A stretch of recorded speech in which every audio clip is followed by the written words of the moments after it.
I want to talk about why I have no choice but to upgrade this iPhone 12 Pro Max to the rumored iPhone 15 Pro Ultra. Let me explain why. Since I had this phone, I got this phone in November 2020, so the iPhone 12 Pro Max, I had it since day one. Ever since then, it's been rock solid, perfect phone, battery life is amazing, new form factor at the time, better cameras, good screen, everything was amazing about this phone. But recently, the phone started deteriorating. Let me explain a little bit more. So with the battery life was getting slower and slower. Before I can have this all day battery life, only need to charge it once a day. If you look at the battery health is at 79% of battery health. Right now it's 6 p.m. and the battery is at 37%. Obviously it's not going to last me until I go to bed, so I'm going to have to charge it right before I go to bed again, and by then I'll be good. If I was just to use it with only one charge, it would die before I would be able to use it till I go to bed. That's the problem I have with the iPhone 12 Pro Max battery life. Other than that, there hasn't been any issues. Same battery since the beginning of the phone, so didn't have a different battery throughout the time, didn't have anything bad happen with the battery, nothing exploded, for example. But yeah, the battery health is one of the biggest reasons why I have no choice but to upgrade to the iPhone 15 Pro Ultra.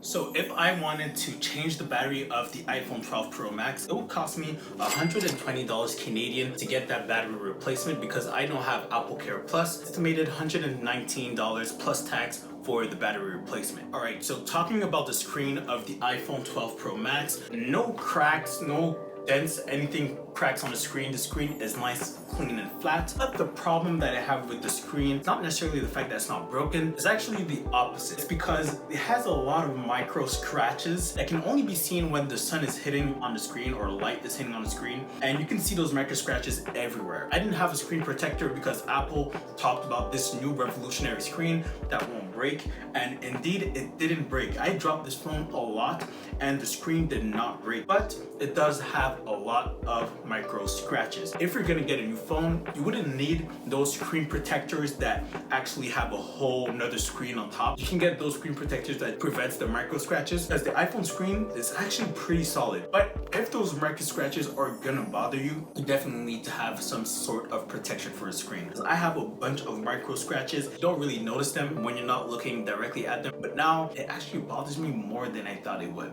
That's another reason why I have no choice but to get that new iPhone, because the longer I keep this phone, the screen is gonna get worse and worse, and I might as well just go to a new phone or get a new screen and obviously get a screen protector.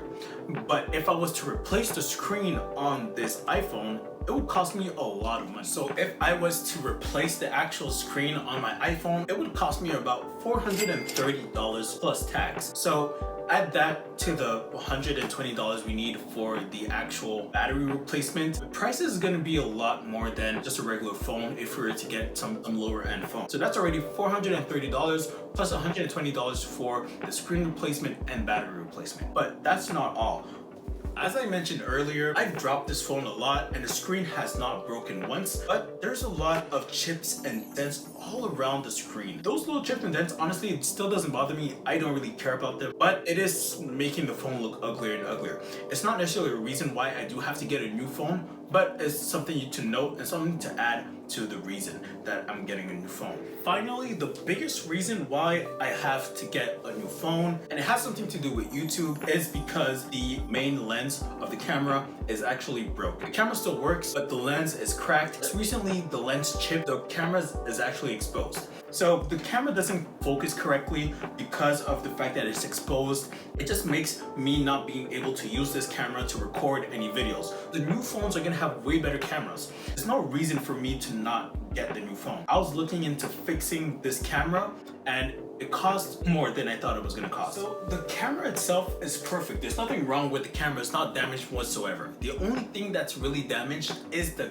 lens on top of the camera. And I tried to look how much it would cost to replace it with Apple, and it would cost roughly around $300 Canadian. So $300 plus the $430 for the screen plus $120 for the battery doesn't really make any sense for me to fix all of these and not get a new phone.